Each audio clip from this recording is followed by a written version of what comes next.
at the age of 88. She came from a family of music historians.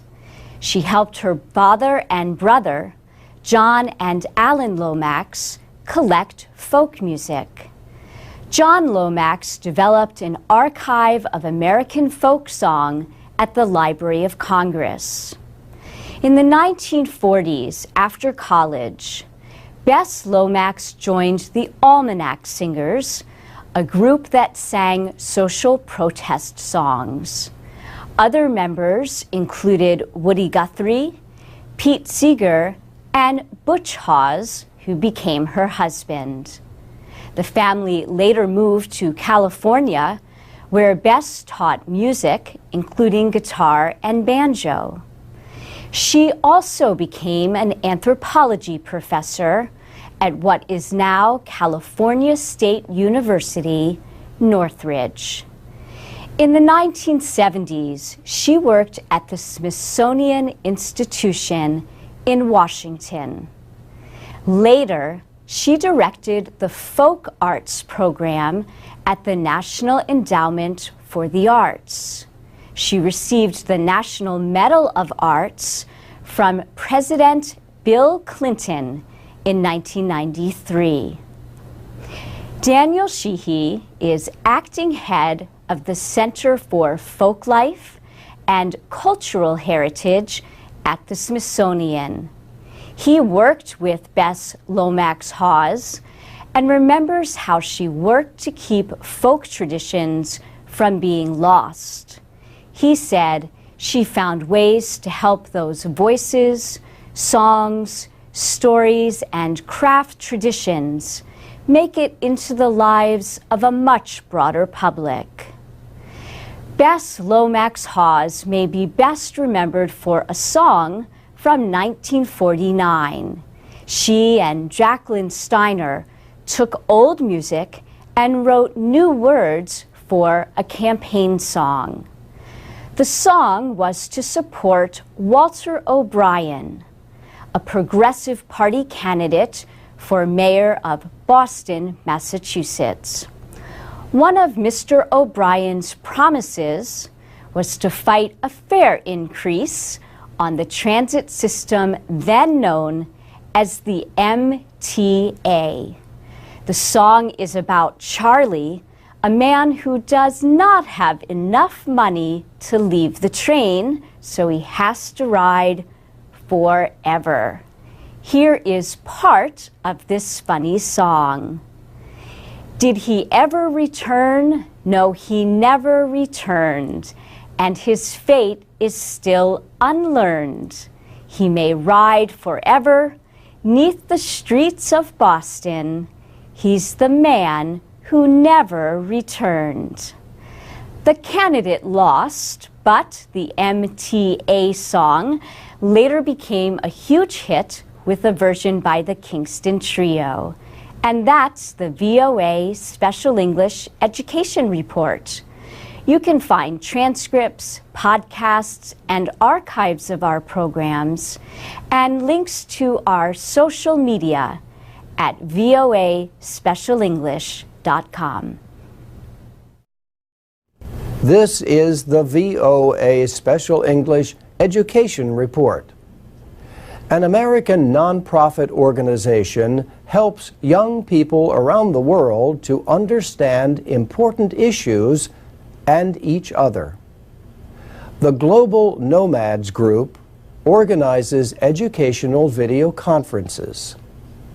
Students and speakers discuss subjects like AIDS, world religions, nuclear weapons, immigration, climate change, and politics. For example, students from at least 8 schools in Ghana talked with American students about the election and inauguration of President Obama. The Ghanaians took part from a distance learning center in Accra. Live coverage from Washington brought the energy from the streets to the classrooms, said a story in Modern Ghana News. The Global Nomads Group, or GNG, was started in 1998 by 4 university students. They wanted other young people to become more informed about the world. Programs have been held in more than 40 countries. The group says at least 10,000 students take part each year. Shirley Heron teaches high school in Magnolia, Texas. She says her school is not using the programs this year because of budget cuts. But she tells us in an email, a live conference feed was 100% better than a textbook. Magnolia is a small town, and for many of my students, this was an opportunity to travel around the world. One thing her students discovered is that they liked the same music and activities as many other young people around the world. The Global Nomads Group charges for programs, but says it tries to help schools with limited resources. In one program, students in Rwanda and at several American high schools asked each other questions. These included questions from Rwandan students about subjects like drug use, HIV/AIDS, and girls in school who get pregnant. An American boy asked about ethnic groups in Rwanda. He asked about the differences between the Tutsi and the Hutu. A girl in Rwanda answered, "There is no difference between the Hutus and the Tutsis. First of all, they are not 2 different tribes. We are one people. They are just ethnicities." At the end of the video conference, the Rwandan teacher made an announcement. She said, "In our culture, we never say goodbye, and we are going to entertain you. Thank you." And that's the VOA Special English Education Report. This is the VOA Special English Education Report. Last week's report on bullying brought so many comments online, we are going to take this time to share some. One person who gave no name or country described an experience with a parent-teacher association. "I have been a victim of bullying in a PTA group. It is not just a problem for teenagers.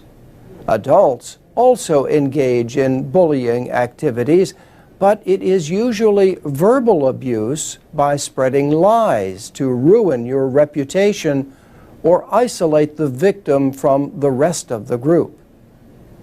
Since we are the role model of the next generation, our behavior will shape the future society." Vicky in Taiwan still remembers being scared by bullies in junior high school. And Jung Kim wrote, "Even we Koreans are made fun of by our own. If you're not cool with the popular people, you will be laughed at." Jeannie from Brazil says children should be taught to respect differences. And Kelly in the United States suggested that parents should spend more time with their children. If they are taught to be considerate when they are very young, they will not treat other people in a mean way. Joruji in Japan called for improving communication among students, parents, and teachers. Farshad, an Iranian in the United States, and Selim from France both suggested using psychologists in school to help control the problem. Some people complain that bullying is not always taken seriously. A commenter in Vietnam wrote, "We as parents and teachers should let children understand that they will be punished if they do wrong, and the punishments won't be only reminders or warnings." But not everyone agreed. Denisenko in Ukraine says what we call bullying is part of the socialization process. Children need to know how to defend oneself, how to establish relationships in a group. If laws or teachers or police will protect a child against bullying, he or she will never become an independent person. And several of you expressed sadness at the case of 15-year-old Phoebe Prince. Bullying may have led to her suicide. Monim Al-Hassi from Libya wrote, "I'm really astonished how such a beautiful, nice girl can do such a thing. She made a mistake when she listened to those who criticized her. They were jealous of her. God bless you, Phoebe Prince." You can find last week's report at voaspecialenglish.com. And that's the VOA Special English Education Report. This is the VOA Special English Education Report. Halt International Business School has campuses in Boston, San Francisco, London, Dubai, and Shanghai. The Halt Global Case Challenge is a competition based on the idea that solving world problems requires a good business plan. Teams compete for prizes of $1 million to help an organization with efforts to solve problems like hunger, poverty, and disease. A Halt student, Ahmad Ashkar, created the challenge for teams from business schools around the world. This year's challenge deals with poverty. Teams will compete to develop business plans for 3 non-governmental organizations. Solar Aid works on energy projects in East and Southern Africa. Habitat for Humanity builds low-cost housing. And 1 laptop per child builds computers for governments in developing countries to supply to poor communities. That group is taking part in the competition for the 2nd time. David Batley from Solar Aid says his group works with local entrepreneurs to bring power from the sun to rural communities. I think the winning team will be one that uses a combination of really innovative thinking and taking account of the practicalities of operating in Africa and the challenges that represents. Sandy Parakilas took part in the first competition in 2009. The challenge that year was to help an organization reach 100 million people in 5 years. One of the 3 top prizes went to his team from Carnegie Mellon University for their business plan for 1 laptop per child. They were struggling with competition from Microsoft and Intel, and they were having trouble basically making money. So it was a great opportunity for some business students to come in and create some ideas for a not-for-profit to be more profitable, essentially. Howard McNally is Chief Executive Officer of the Halt Global Challenge. He says it's the equivalent of about 20,000 hours of consulting advice from the world's smartest, youngest people.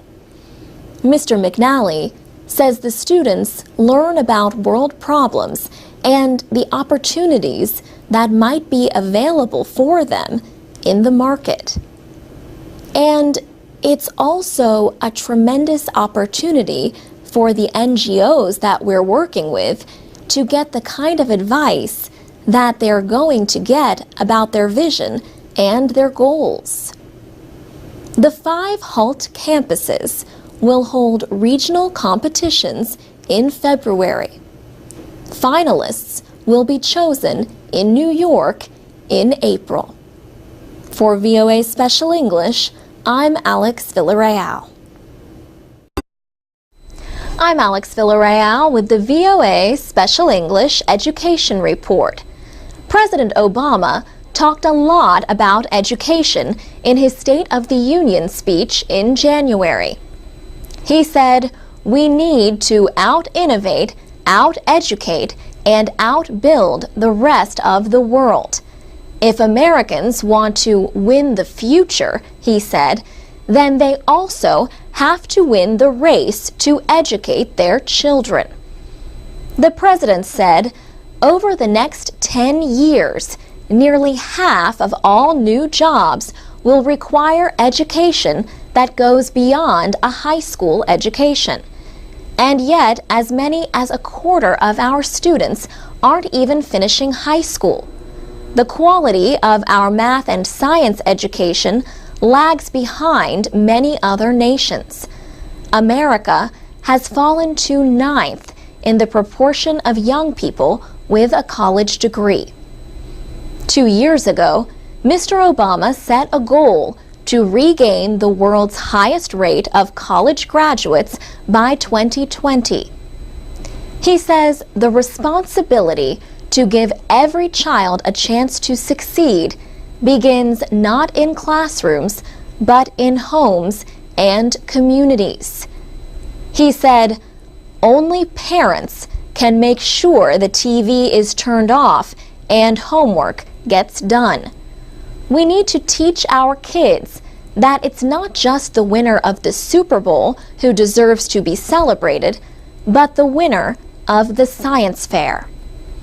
President Obama talked about his Race to the Top competition. It offered states money to develop plans to improve teacher quality and student performance. Also, he called for preparing 100,000 new teachers in science, technology, engineering, and math over the next 10 years. Mr. Obama offered to begin debate with Congress on immigration reform, and he linked that issue to education. He said, "Today, there are hundreds of thousands of students excelling in our schools who are not American citizens. Some are the children of undocumented workers. They grew up as Americans and pledge allegiance to our flag, and yet they live every day with the threat of deportation. Others come here from abroad to study in our colleges and universities. But as soon as they obtain advanced degrees, we send them back home to compete against us." The speech came the same day the Education Department released the latest results on student progress in science. The goal is for all students to perform at the proficient or advanced level. But only about 1/3 of students in grades 4 and 8 and 1/5 of 12th graders did that in 2009. Just 1 to 2% of students performed at the advanced level. For VOA Special English, I'm Alex Villarreal. This is the VOA Special English Education Report. Dyslexia is a problem that interferes with the ability to recognize words and connect sounds with letters when people read. People with this learning disorder may also have problems when they write. Dyslexia is not related to eyesight or intelligence. The problem involves areas of the brain that process language. Brain scientists are studying whether they can predict which young children may struggle with reading in order to provide early help. John Gabrielli at the Massachusetts Institute of Technology is leading a study of 5-year-olds in about 20 schools in the Boston area. He says, "We partner with schools that have kindergartens, and in this study, what we do is, for all the children whose parents permit them to participate, we give them a brief set of paper and pencil tests to look at which children appear to be at some risk for struggling to read." So far, 50 of the kindergartners have been examined in a machine that shows brain activity. The goal is to study 500 children using fMRI, or functional magnetic resonance imaging. The scanner uses a high-energy magnetic field and radio waves to look inside the body. Written tests are not always able to identify dyslexia or other problems. Professor Gabrielli says children can differ a lot in their abilities from day to day. He says brain scans may offer a more scientific way to identify problems. And with reading problems, he says, early identification is important. All the literature is that for intervention, behavioral programs, educational programs that help children overcome reading difficulties, the younger the child, the more effective they are. Reading problems are not usually identified until a child is in the 3rd or 4th grade. The longer the wait before children are recognized as poor readers, he says, the less these interventions can help. And, as Professor Gabrielli points out, poor reading can make education a struggle. Reading is everything. Even math and science have textbooks. During the brain imaging, the children are given tasks related to reading. They work with letters and sounds of language. The brain scans measure the extent to which certain parts of the brain become active while the children do the work. The neuroscientists say they are pleased with the early results, but still have a lot more work to do on the study. For VOA Special English, I'm Mario Ritter. For more education news, plus activities for learning English, go to voaspecialenglish.com. This is the VOA Special English Education Report. Millions of high school students have read To Kill a Mockingbird. The novel by Harper Lee offers moral lessons about racial justice and respect. It tells the story of a young girl named Scout and her father, Atticus Finch, a lawyer. He defends a black man wrongfully accused of raping a white woman. In the end, an all-white jury sentences Tom Robinson to death. The book is set in the American South in the 1930s, but it was published 50 years ago on July 11th, 1960. It came out as the civil rights movement in the United States was gaining strength. Laws and customs in the South, however, still kept blacks and whites mostly separated.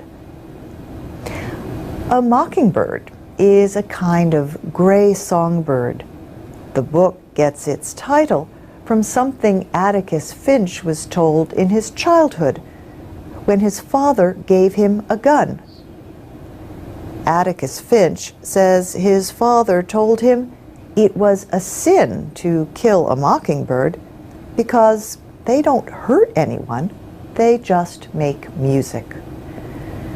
Melinda Bird Murphy is head of the Alabama Center for Literary Arts. She says the moral of the story is be kind to one another, show human empathy and sympathy. Ms. Bird Murphy has read the book 4 times. She is a native of Harper Lee's hometown of Monroeville, Alabama. The author, who published only the 1 novel, is still alive, but rarely speaks publicly.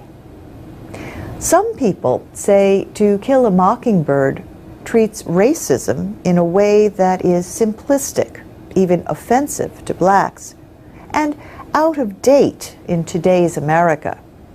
Still, it has been translated into more than 40 languages and has sold over 40 million copies.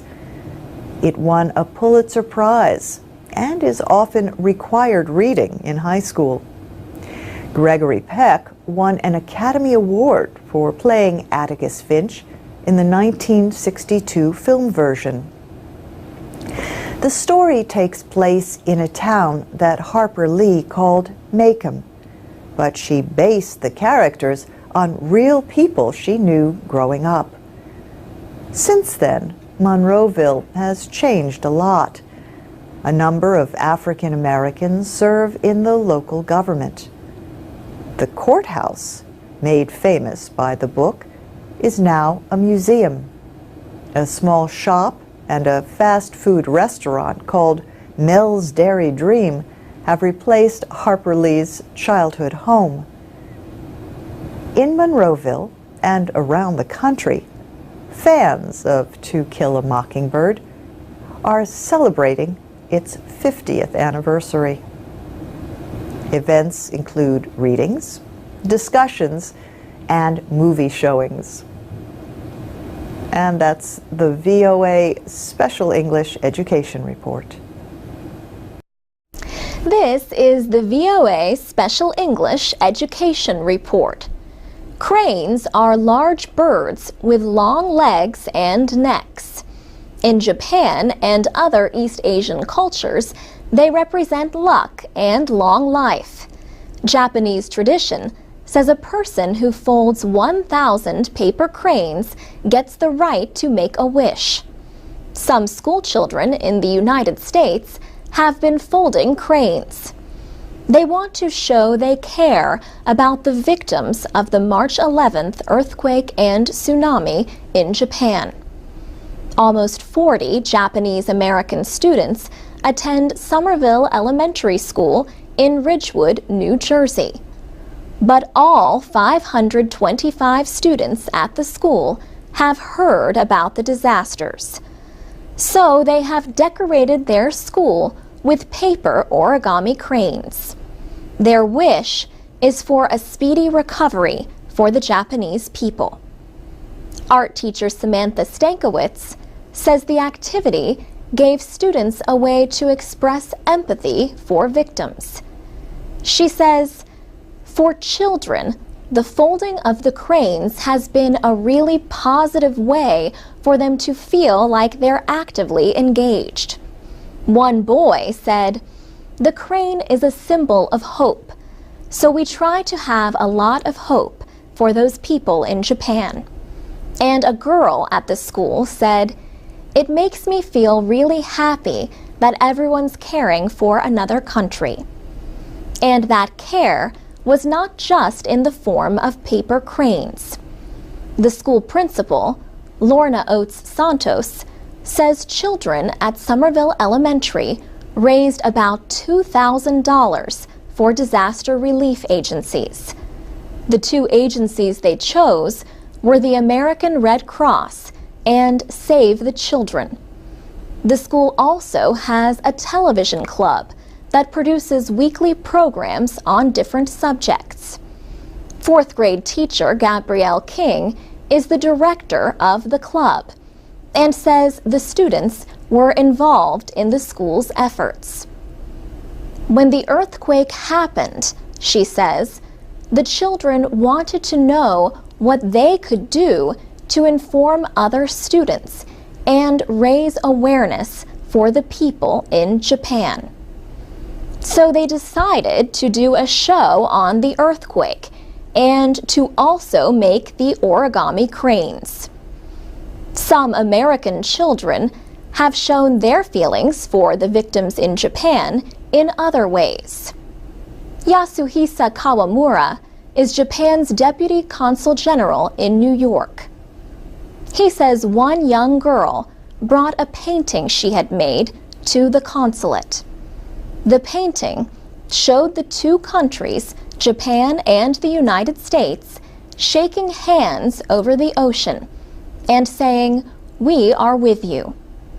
Mr. Kawamura said consulate staff members were very moved and touched by this young girl's expression. The East Asia program at Cornell University in the United States has a lesson plan and directions for folding origami cranes. You can find a link at voaspecialenglish.com. For VOA Special English, I'm Alex Villarreal. I'm Alex Villarreal with the VOA Special English Education Report. In November, the Institute of International Education in New York published its yearly report on international students in the United States. The report says more than 690,000 attended American colleges and universities during the last academic year. That number was a record high. It was an increase of 3% from the year before, but it was mainly the result of heavy growth from one country, China. China passed India as the top country sending students to the United States. The president of the institute, Alan Goodman, says the economic crisis could have limited growth from other countries. The Institute of International Education publishes its report called Open Doors with support from the State Department. The latest report is for the academic year that ended this past June. It says China sent more than 127,000 students. That was an increase of 30% over the previous year. India was the top sending country for 8 years, but last year it was in second place, followed by South Korea. Among the top sending countries, Japan showed the greatest decrease, a drop of 15%. For a 9th year, the University of Southern California in Los Angeles reported the largest number of foreign students, nearly 8,000. The most popular field of study for international students in the United States is business and management, followed by engineering. But the report noted a 9% decrease for intensive English language programs. Alan Goodman says the reason may have been the recession.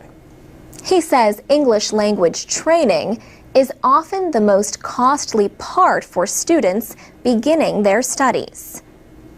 But Mr. Goodman pointed to an increase in another area: the number of foreign students at the undergraduate level. He says traditionally, study in America has been overwhelmingly at the graduate level. He says that has changed in the past several years. There has been almost an equal interest by families in sending students here for undergraduate education. He believes that is going to continue. There are 4,000 accredited colleges and universities. International students make up only about 3% of the total enrollment. What that means, he says, is that there is a lot of room for growth. For VOA Special English, I'm Alex Villarreal. This is the VOA Special English Education Report. Graduate schools in the United States are reporting a 9% increase in applications from international students this year. The increase is the same as 2 years ago. Last year's gain was 11%. China, Mexico, and Brazil showed the biggest increases in applications to enter master's and doctoral programs this fall. Engineering is the top area of study for international students and had the biggest increase in applications. Gains in business and physical and earth sciences were close behind. Life sciences showed no growth in the latest survey by the Council of Graduate Schools. The survey includes the top 5 countries that send graduate students to the United States, plus Mexico and Brazil. The top 5 are China, India, South Korea, Taiwan, and Canada. Applications from China climbed 18% this year. That was down from last year. India's number increased just 2%. Applications from South Korea and Taiwan decreased by 1 to 2%. Applications from Africa were down 5%, while the Middle East and Europe showed growth. Council President Deborah Stewart says final results will not be available until the summer. She pointed out that applications do not necessarily convert to enrollment. About 47% of all international applications to U.S. graduate schools come from students from China. But the share of the applicant pool that actually ends up enrolling in U.S. graduate programs is lower. Ms. Stewart says last fall, for example, 29% of all international graduate students were from China. This year is the 7th year of big increases in applications from China, where Ms. Stewart points out that more and more students are finishing college. There is tremendous growth in the undergraduate population in China. But she also notes that more people apply to graduate school during difficult economic times. So it certainly is possible, she says, that these very exceptionally strong numbers could be a reflection of recession experiences in China as well. George Ofosu from Ghana is working toward a doctorate in political science at the University of California, Los Angeles. He says he was attracted to UCLA's coursework, libraries, and other resources, including financial aid he would not have had at home. He says it was an ideal opportunity for him to, 1, get training, and 2, get some funding to pursue his studies. He calls his experience really phenomenal. For VOA Special English, I'm Alex Villarreal. For more stories about studying in the United States, go to voaspecialenglish.com. You can also follow us on Facebook and Twitter, find our podcasts on iTunes, and watch our captioned videos at the VOA Learning English channel on YouTube. This is the VOA Special English Education Report. A new college guide in the United States compares educational requirements in 7 subjects. These include math, science, writing, and United States history or government. The other subjects are economics, foreign language, and literature. The free online guide is from the American Council of Trustees and Alumni. The Council is a nonprofit group that supports liberal arts education. Its president, Ann Neal, says these areas of knowledge are needed to succeed in a 21st century society and an increasingly connected world. Yet she told VOA's Faiza El-Masri it was surprising how many students can graduate with, in her words, a thin education. 42 of the 100 colleges and universities surveyed received the lowest marks. This meant they required 2 or fewer of the 7 subjects. 5 schools received a top grade for requiring 6 subjects. These were Brooklyn College in New York City, Texas A&M, the University of Texas Austin, West Point, and the University of Arkansas. Robert Costrell is professor of education reform and economics at the University of Arkansas. He says many, if not all, of the top American colleges once had a core curriculum, a set of courses required for all students. But over the years, many have dropped these requirements, or they have watered them down, Professor Costrell says, into what became known as distribution requirements. This system lets a student choose from a number of different courses to satisfy a requirement. Professor Costrell says schools should not only re-examine what they teach, they should also measure what students have learned. For example, through some form of examinations or papers. A report in October from the College Board showed that college prices continue to rise. But Ann Neal from the American Council of Trustees and Alumni says higher prices do not guarantee a better general education. In fact, the group found that the higher the tuition, the more likely that students have to develop their own general education. The college guide is on the web at whatwilltheylearn.com. Ann Neal says her group is surveying more colleges.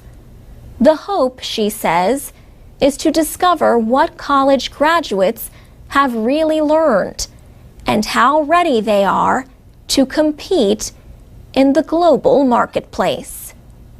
And that's the VOA Special English Education Report.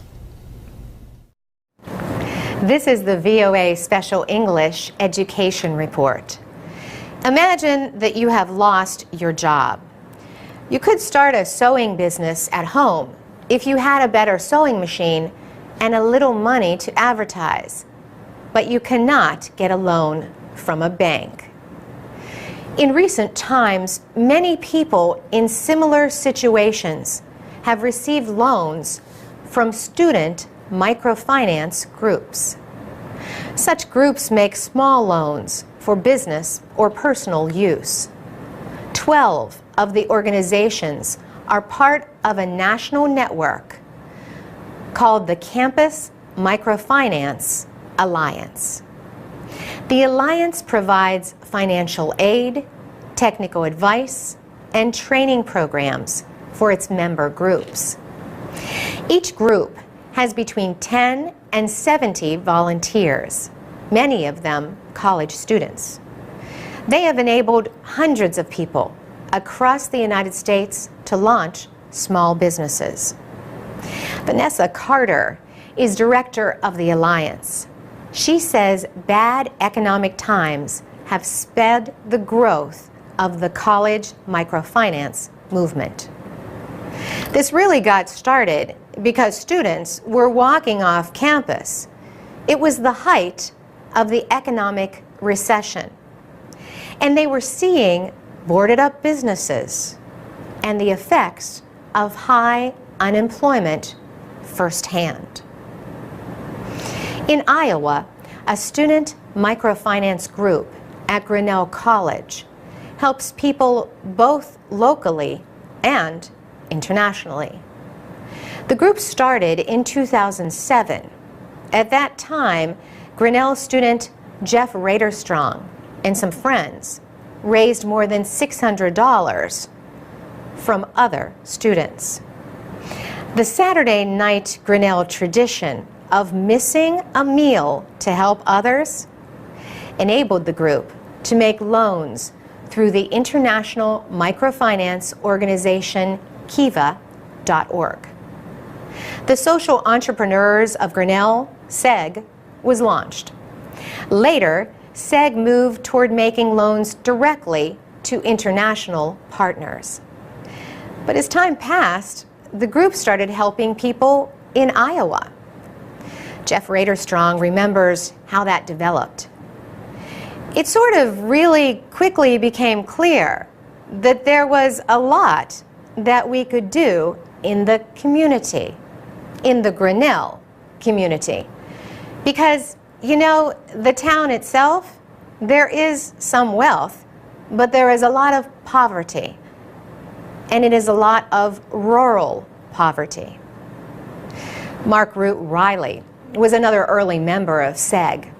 He says the group recognized that small targeted loans at 0% or low interest could help local residents. SEG money has helped people make car payments so they can get to their jobs. It also helped patients in need of temporary housing near the medical center where they receive treatment. For VOA Special English, I'm Carolyn Prasuti. Get more news and learn English at voaspecialenglish.com. I'm Alex Villarreal with the VOA Special English Education Report. Not everyone who teaches in a college or university is a professor. Many are instructors or lecturers. In fact, not even all professors are full professors.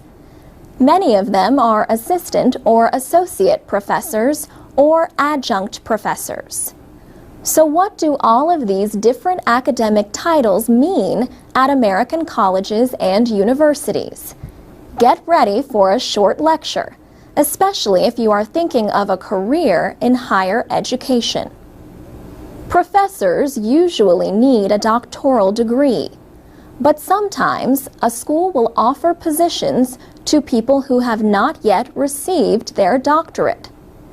This person would be called an instructor until the degree has been completed. After that, the instructor could become an assistant professor. Assistant professors do not have tenure. Tenure means a permanent appointment. This goal of greater job security is harder to reach these days. Fewer teaching positions offer the chance for tenure. Teachers and researchers who are hired into positions that do offer it are said to be on the tenure track. Assistant professor is the first job on this path. Assistant professors generally have 5 to 7 years to gain tenure. During this time, other faculty members study the person's work.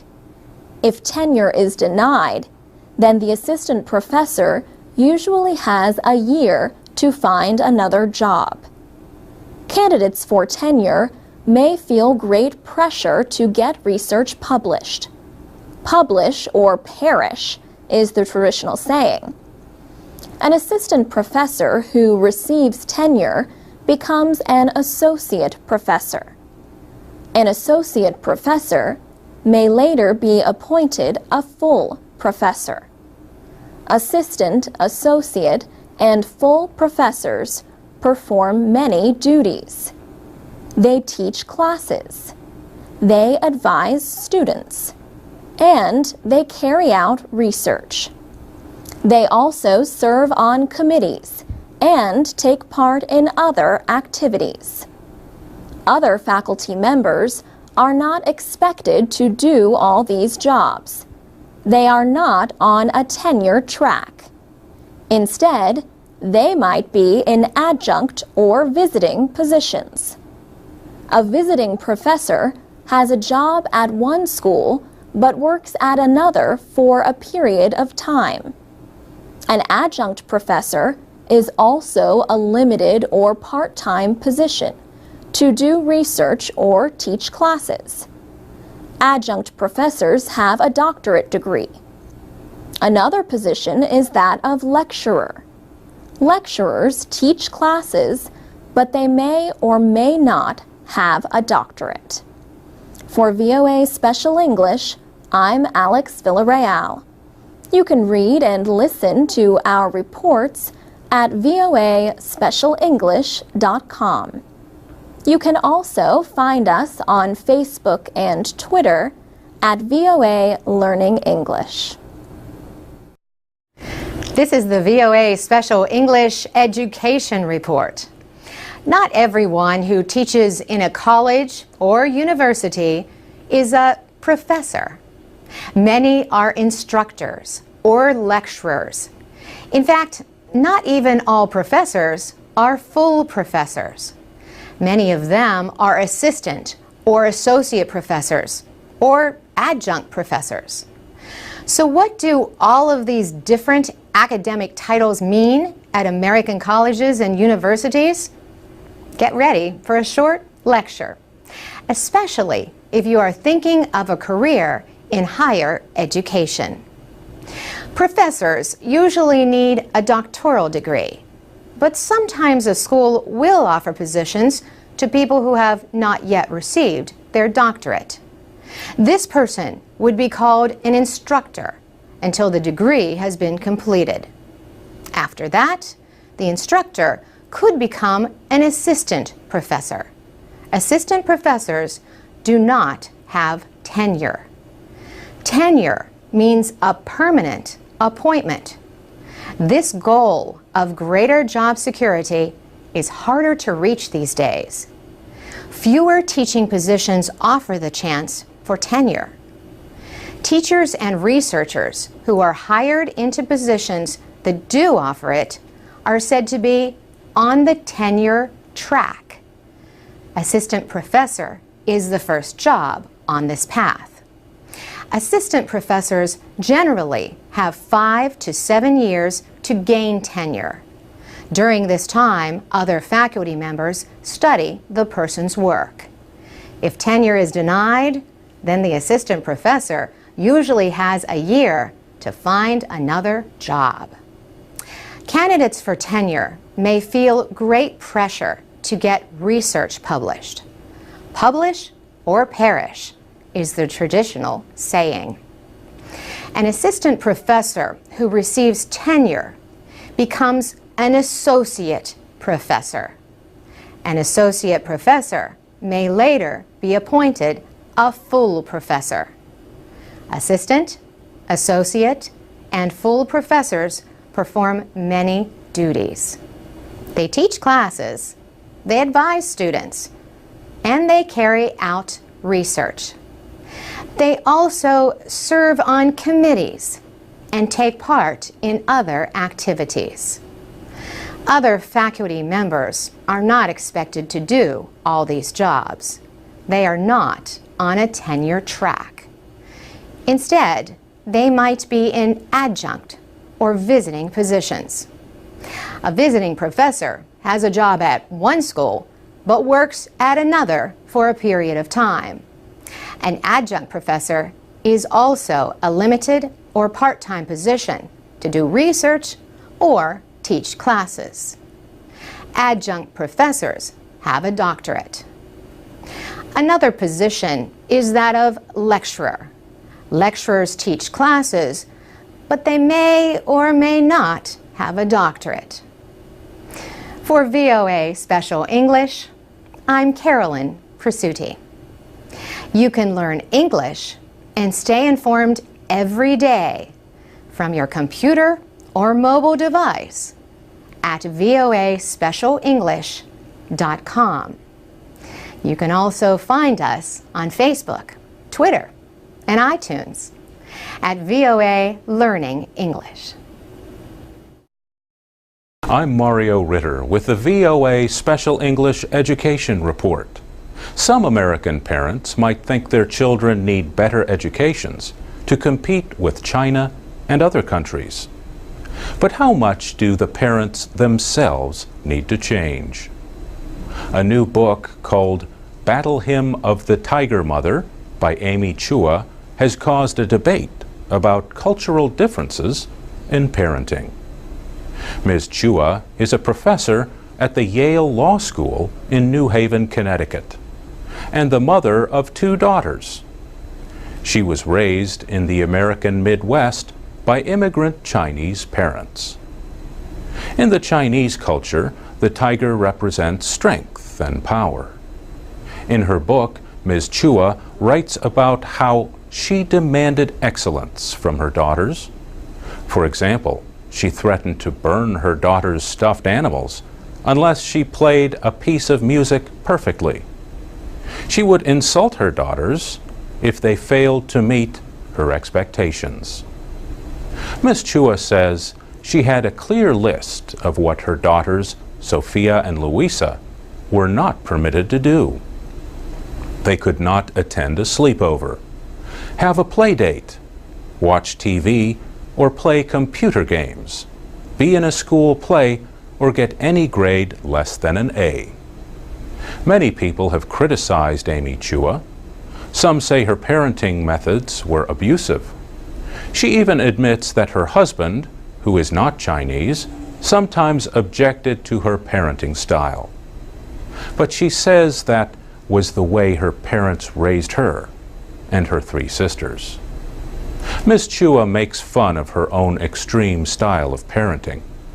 She says she eased some of the pressure after her younger daughter rebelled and shouted, "I hate my life, I hate you."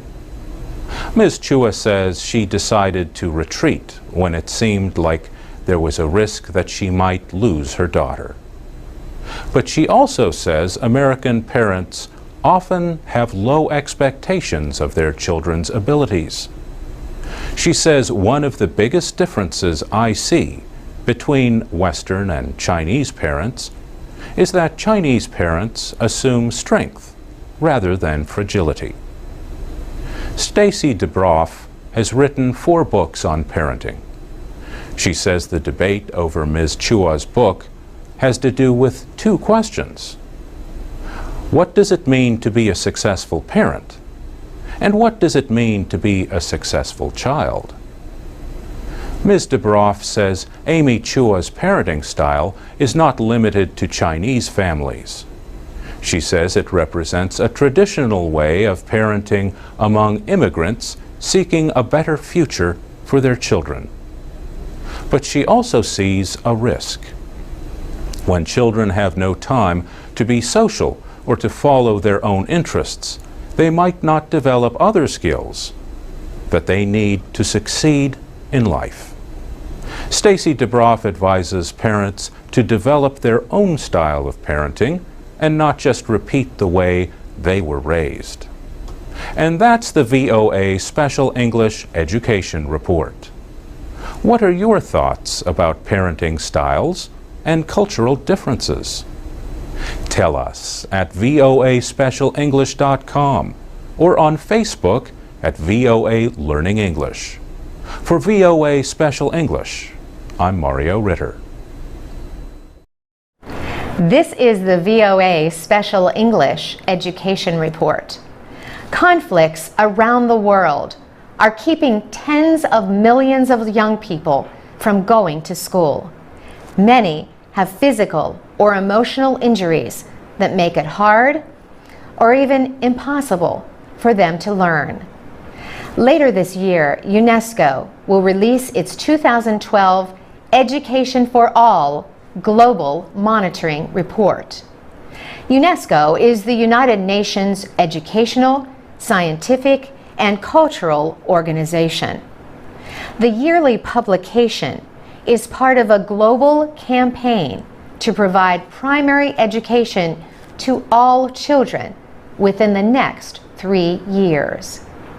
The report documents the situation in countries that have made the least progress toward the Millennium Development Goals. These goals require universal primary education and equality for boys and girls in schooling by 2015. Pauline Rose is the director of the report.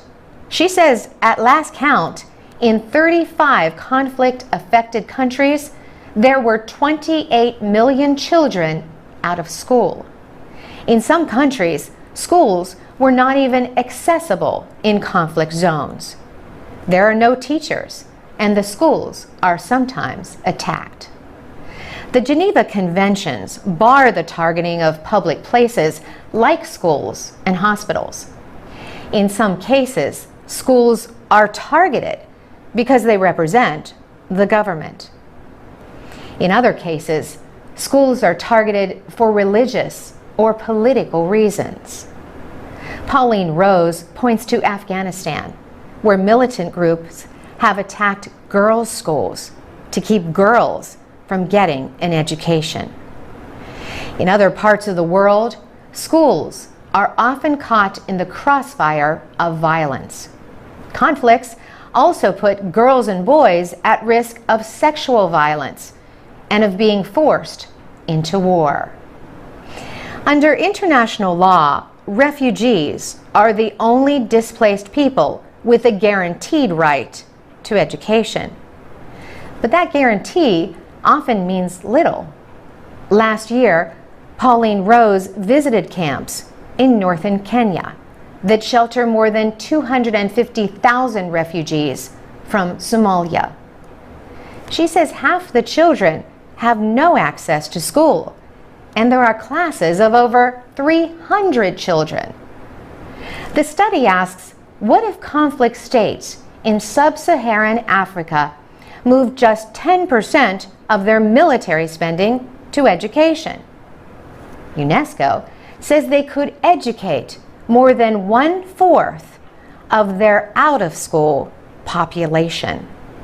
And in Pakistan, it says 20% of the military budget could provide primary education for all children.